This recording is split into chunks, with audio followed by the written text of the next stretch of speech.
पिछले महीने 24 मई को हमारे साथ बहुत ही दुखद, एक तरह से कहा जाए तो इतनी बड़ी घटना शायद ही किसी के साथ नहीं हो। मेरी यही चाहत रहेगी किसी के साथ नहीं हो। 24 मई को अमरिंदर पांडे के द्वारा, मतलब अमरिंदर पांडे के सुनियोजित सोच के द्वारा मेरे साथ उसके भाई कुख्यात सतीश पांडे, उसका भतीजा मुकेश पांडे व उसके अन्य गुरुओं द्वारा मेरे घर पे जाकर और हमला किया गया। गोलियों की बौछारें बरसाई गई, जिसमें मेरे माँ, मेरे बाबूजी, मेरे भैया और मुझे गोलियां लगी, जिसमें मेरे माँ बाबूजी का स्पॉट पे ही डेथ हो गया और मेरे भैया का इलाज के क्रम में देहांत हो गया। और मुझे भी 2 गोलियां लगी थी। हम पटना पीएमसीएच में इलाजरत के दौरान अभी स्वस्थ हैं। इलाज होने के दौरान अभी हम स्वस्थ हैं। साथियों, आज के भी डेट में, मतलब आज के भी समय में किस तरह से दलितों, गरीबों, पिछड़ों, अल्पसंख्यकों व सामाजिक न्याय की सोच रखने वाले लोगों पे किस तरह से हमले हो रहे हैं, ये बहुत ही शोचनीय बिंदु है।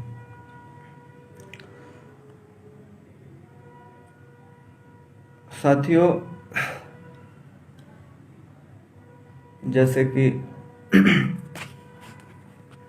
ये लोग जिस प्रकार पूरे गोपालगंज जिला को जिस प्रकार भय के माहौल में धकेले हुए हैं, जिस प्रकार जिनको ये लोग सोचते हैं उन पे गोली चलवाना, मारना, पीटना इत्यादि जिस प्रकार से ये लोग करते हैं, तो ये काफ़ी ही एक तरह से भयावह स्थिति है। सबसे अजीब बात यह है, कि जैसे आज से कुछ दिन पहले या इन लोगों पे तो अनेकों ऐसी घटनाएं हैं, जैसे कि हमको तो लग रहा है कि सैकड़ों में केस हैं इन लोगों पे। और सबसे बड़ी दुख की बात यह है कि चलिए ये तो गोली चलवाया, मारा, मर्डर करवाया, लेकिन सबसे बड़ी दुख की बात यह है कि जिस प्रकार से बिहार के मुखिया माननीय नीतीश कुमार जी व नीतीश कुमार के कोई भी मिनिस्टर, मंत्री, विधायक या इनके आला अधिकारी इस घटना पे एक शब्द भी बोलना पसंद नहीं किए, एक शब्द भी कुछ कहना पसंद नहीं किए, ये काफ़ी शोचनीय बात है। इसका क्या मतलब हमको समझ में नहीं आता है। और जिस प्रकार से डीजीपी महोदय डायरेक्ट अमरिंदर पांडे का पक्ष लेते हैं, ये भी मुझे समझ में नहीं आता है। वो कहते हैं कि हम जातिवादी नहीं हैं। डीजीपी महोदय कहते हैं कि हम जातिवादी नहीं हैं, लेकिन हमको ये बात समझ में नहीं आता है कि हम कैसे मान लें कि वो जातिवादी नहीं हैं। ये लोग 100% जातिवादी होते हैं और हैं। आखिर अमरिंदर पांडे हमको धमकाया, अमरिंदर पांडे को हमने केस में नाम दिया, उस धमकी का जिक्र किया, और फिर भी सरकार उस पर कोई कार्रवाई करना उचित नहीं समझ रही है। ये काफ़ी शोचनीय बात है। आखिर नीतीश कुमार का कहाँ है सोशल जस्टिस? किस सामाजिक न्याय की बात करते हैं नीतीश कुमार? कैसे मान ले कि अमरिंदर पांडे जिस पर नरसंहार के आरोप हैं, वो 26 तारीख से सुने हैं कि अपने विधानसभा कुचायकोट में रोड शो करने वाला है। और बिहार के जो मुखिया हैं, माननीय मुख्यमंत्री जी नीतीश कुमार जी, ये सोशल जस्टिस का बात करते हैं, बात बात पर सामाजिक न्याय की बात करते हैं, कहते हैं कि हम ना किसी को बचाते हैं ना किसी को फंसाते हैं। और मेरे साथ इतनी बड़ी घटना हुई, मेरे घर से तीन मौतें हुई, तीन लाशें निकली, जो परिवार बचा है वो भी प्रतिदिन मर रहा है, लेकिन ना ही इस बात का सरकार को कोई फिक्र है, नहीं डीजीपी महोदय को फिक्र है।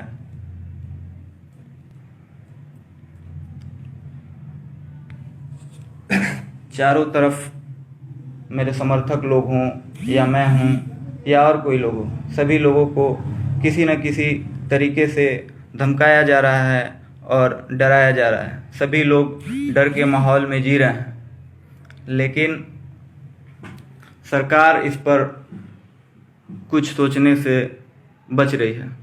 सरकार डायरेक्ट उन अपराधी लोगों का पक्ष कर रही है। सरकार का संरक्षण प्राप्त है। साथियों,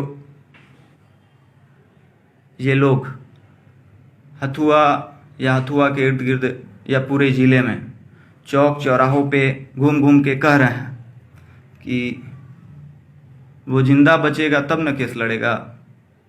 वो इधर उधर घूम के धमकिया रहे हैं, लोगों से कह रहे हैं कि वो जिंदा बचेगा तब न केस लड़ेगा। तो हम भी एक बात कहना चाहते हैं इस लाइव के माध्यम से कि हम मर जाएं, चाहे मेरा बचा परिवार मर जाए, लेकिन हम तेरे साथ इस लड़ाई को अंतिम दम तक लड़ेंगे। ये भी तुम सुन लेना, मेरे साथ चाहे कुछ भी हो जाए, हम अंतिम दम तक लड़ेंगे। हम जानते हैं तुम्हारे पास सरकार है, भ्रष्ट सरकार है, तुम्हारे पास डीजीपी है, तुम्हारे पास पूरा शासन प्रशासन है, तुम कई तरह के हथकंडे अपनाओगे, ये हमको पता है, हम जानते हैं। लेकिन एक बात ध्यान से सुन लेना, कान खोल कर सुन लेना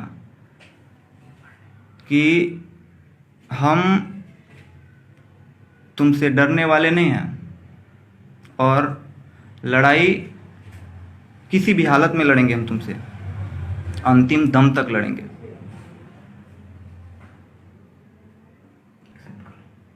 हम सामाजिक न्याय की चाहत रखने वाले लोग हैं। तुम चाहते हो कि हम डरा देंगे, गोली चला देंगे, हम भाग जाएंगे, ऐसा कुछ नहीं होने वाला है।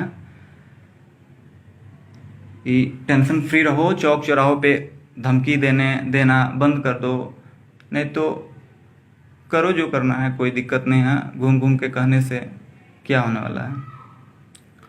फिर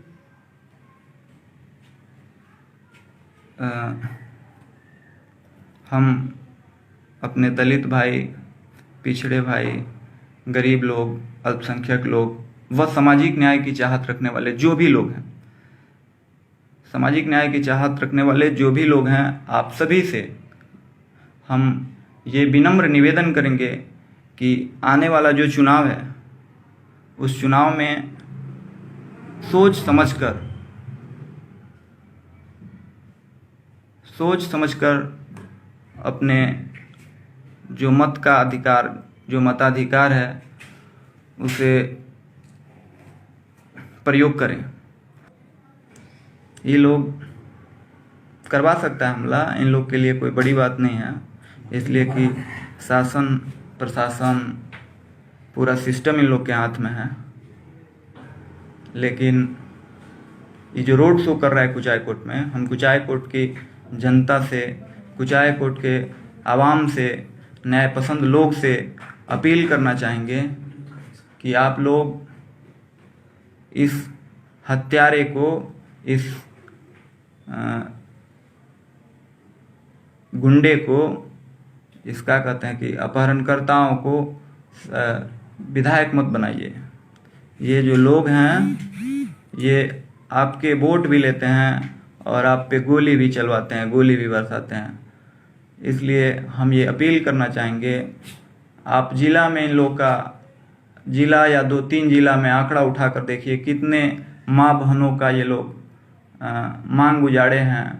हम तो ये अपील करना चाहेंगे, ये आप लोगों से निवेदन करना चाहेंगे कि ऐसे लोगों को आप लोग अपना वोट कभी ना दें।